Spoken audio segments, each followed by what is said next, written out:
Picture this. It's the first truly beautiful day of spring. The air is crisp, the sun is out, and the water is so clear you can count the pebbles on the bottom 10 feet down. You can see them, big, lethargic base just waking up from winter.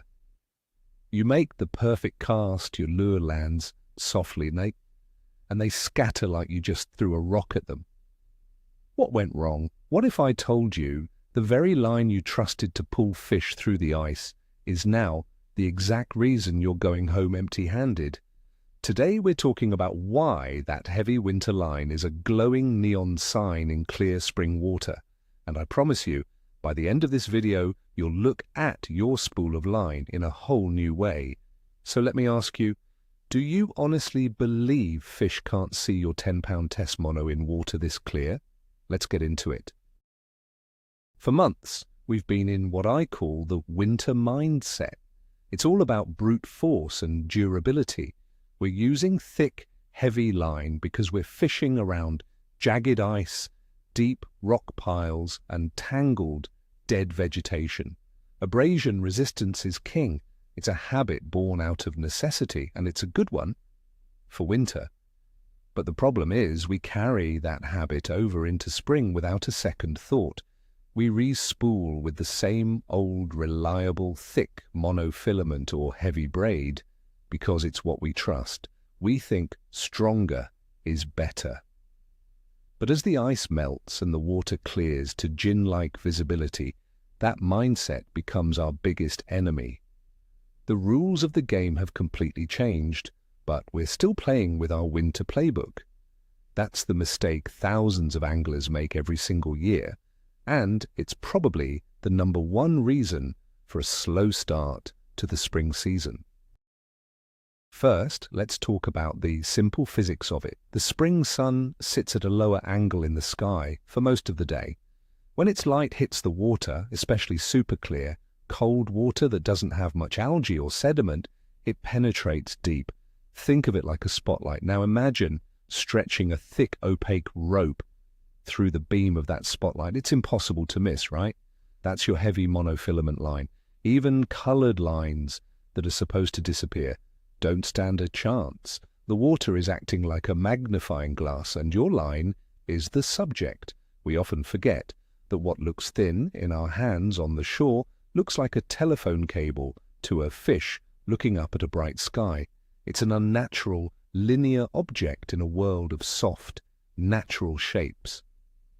That visual cue alone is enough to make a wary, cold water base, whose metabolism is still slow, decide that your delicious-looking lure is not worth the risk. It's a simple, stark visual intrusion that we've been trained to ignore. Now you might be thinking, but the water in winter is clear too? And you're right. But there's a huge difference. Under the ice, the light is incredibly diffused and dim. There's a blanket of snow and ice scattering the light, so the spotlight effect is gone. Down below, it's a darker, more uniform world where a thick line is less conspicuous. Fish are also often deeper and less spooky, but in spring that cover is gone. You have direct, intense sunlight hitting the water. Furthermore, the fish are moving into the shallower, clearer flats to warm up and eventually spawn. They are out of their deep water haunts and are now in a high-visibility environment. They're on full alert. A predator in this environment, like a base, relies almost entirely on its vision. This is a fish that is genetically programmed to notice anything out of place, and your thick line is the most out-of-place thing in its entire world at that moment. Let's put ourselves in the fish's fins for a second. A base has eyes on the sides of its head, giving it a wide field of view to spot predators from above, like herons and ospreys. Anything that creates a line or a shadow from above triggers a deep, instinctual fear response. Your heavy fishing line does exactly that. It's a direct, unnatural line connecting the world above the water to the world below. To a base, this is the equivalent of you seeing a tripwire in a hallway. You might not know exactly what it is, but your brain is screaming at you not to go near it. They don't analyze it and think, oh, that's just a 20-pound test monofilament. They see a threat. A thick line is easier to see, it catches more light, and it presents a much more obvious danger signal than a thin, light line. This is especially true for bigger, older fish, the ones we're all after. They didn't get big by being careless. Let's pick on the biggest offender, standard monofilament line. It's the old standby, and for good reason. It's cheap, it's strong, it's easy to handle, but its biggest weakness is its greatest sin in the spring. Monofilament absorbs a small amount of water, which makes its refractive index different from water, and it's buoyant. That means it doesn't sink as fast or lay as naturally as other lines. When you're fishing a lightweight jig or a soft plastic, a thick, buoyant mono will create a noticeable bow or arc in the water between your rod tip and the lure. From below, this doesn't look like a subtle thread, looks like a giant curved rope hanging in the water column.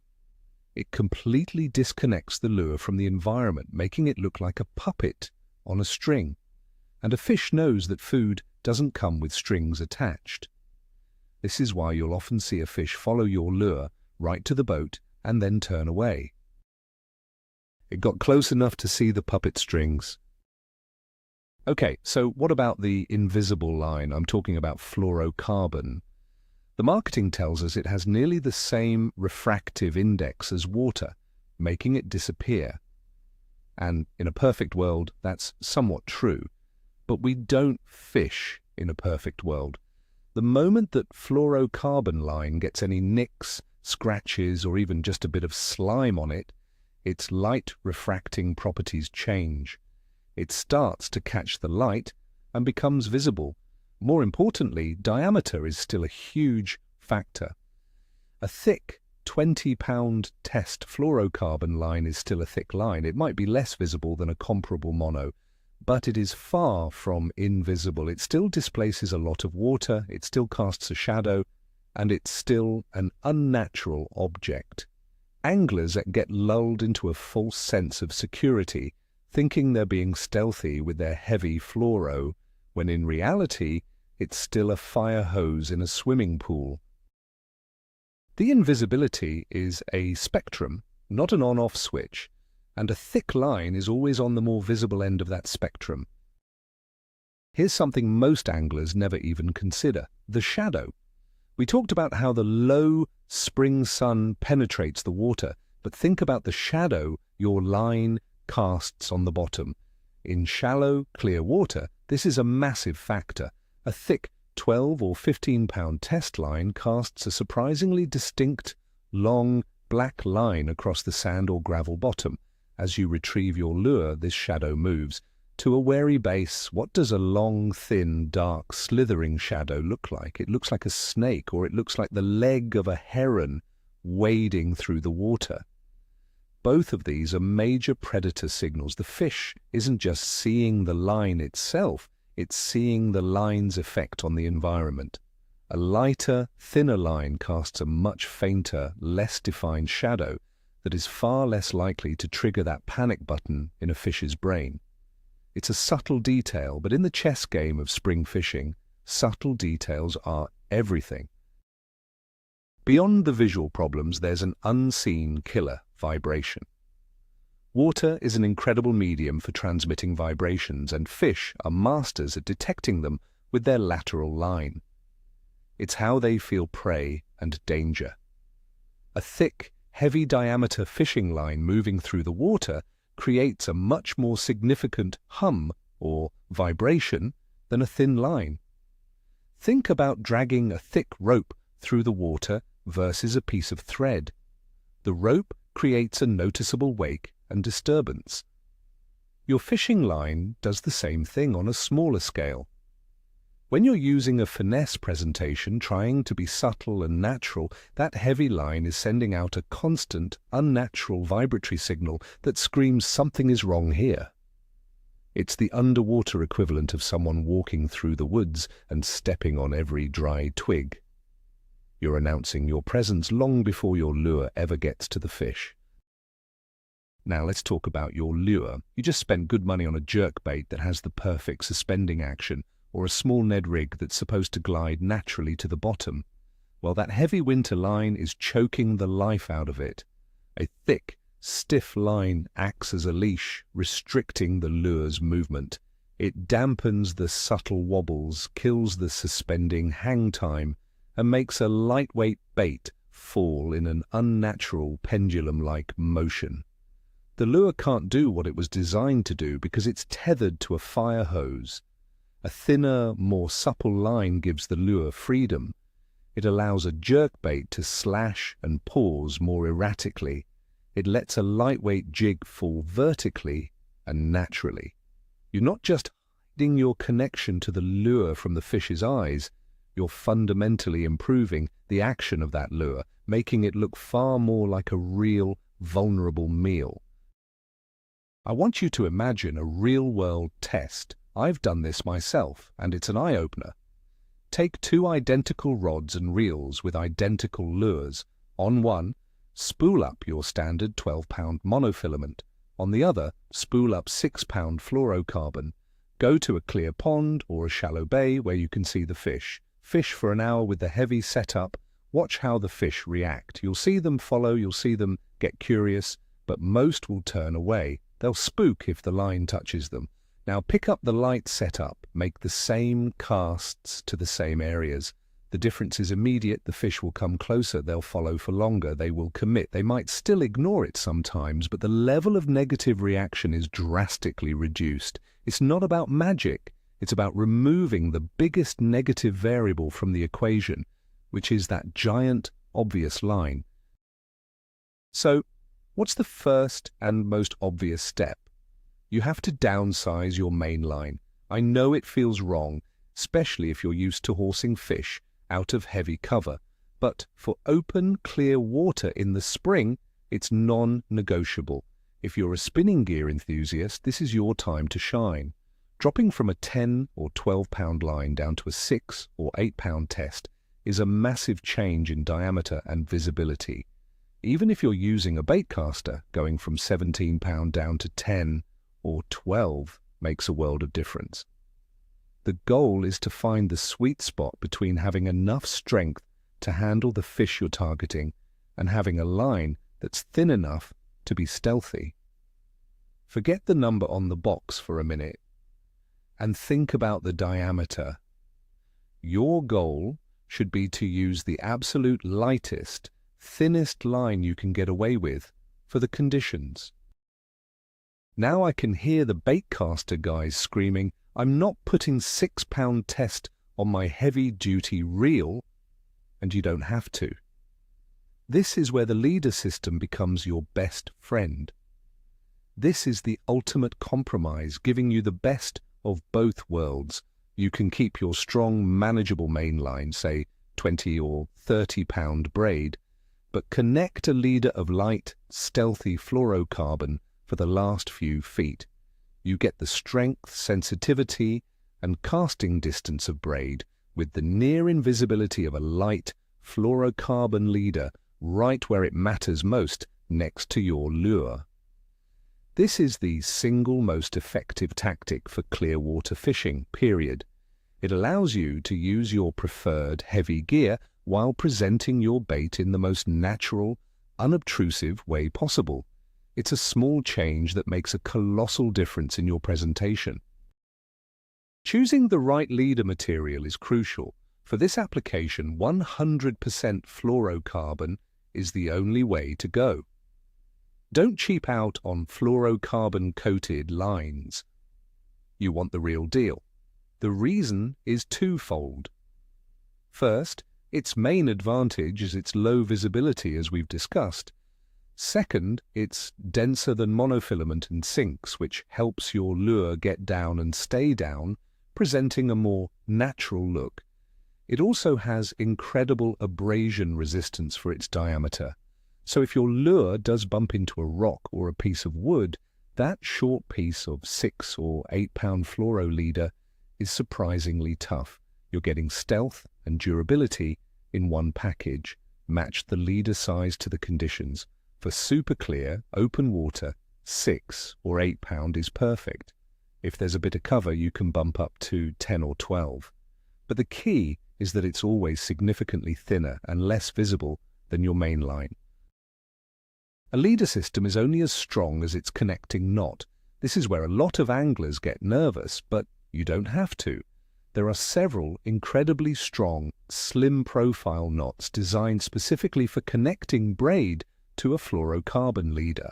My personal go-to is the FG knot. It's a little tricky to learn at first, but once you have it down, it is the thinnest, strongest, and most reliable connection you can make. It slides through your rod guides like it's not even there. If you want something simpler, the double uni knot is a fantastic, easy-to-tie option that is extremely reliable. Take the 15 minutes to watch a tutorial and practice tying one of these knots at home. Being able to confidently tie a strong leader knot is a skill that will pay dividends for the rest of your fishing life. Don't let the knot be the reason you avoid this game-changing technique. How long should your leader be? This is a common question, and the answer depends on the water clarity and the technique. For ultra-clear water, I like a long leader, sometimes as long as 10 to 15 feet. This ensures that even if a fish is looking at the lure from a distance, the thicker, more visible braided line is far away and out of its immediate cone of vision. The only thing in the fish's world is your lure and that nearly invisible piece of fluorocarbon. For slightly stained water, or when I'm casting around more cover, I might shorten it to a more manageable 4 to 6 feet. A good rule of thumb is to start with a leader that's about the length of your fishing rod. This keeps the connecting knot outside of your reel when you cast, making things a bit easier. Experiment and see what works for you, but never be afraid to go longer in clear water. The biggest mental hurdle for most anglers is the fear of breaking off on a big fish. You're holding a rod spooled with 30-pound braid, but you're connected to the fish by only an 8-pound leader. It feels weak, but you have to bust this myth in your own head. A quality 8-pound fluorocarbon line has a breaking strength that is often higher than its rating. More importantly, your rod and your reel's drag system are designed to be shock absorbers. They protect the line. You're not trying to winch the fish in like you would with heavy line in thick slop. This is a different style of fighting a fish. You have to learn to trust your equipment, especially your drag. That fear of breaking off is what keeps people tied to their heavy, highly visible line, and it's the very thing that's preventing them from getting bit in the first place. You can't break off a fish that never bites. This brings us to the most critical adjustment you need to make: setting your drag properly. When you're using a light leader, you cannot have your drag locked down. You need to set it so that a fish can take line under pressure, but not so loose that you can't get a good hook set. A good way to test it is to pull line off the spool by hand. It should come off smoothly, but with significant resistance. When you do hook a fish, let the rod and the drag do the work. The parabolic bend of the rod acts as a giant spring, keeping pressure on the fish and absorbing head shakes. The drag lets the fish run when it needs to, preventing that sudden shock that snaps a light leader. Fighting a fish on light line is more of a dance than a tug of war. It takes a little practice, but once you get the hang of it, you'll be amazed at the size of fish you can land on surprisingly light tackle. Ultimately, this is about more than just changing your line. It's a complete mental shift from a mindset of brute force to one of finesse and stealth.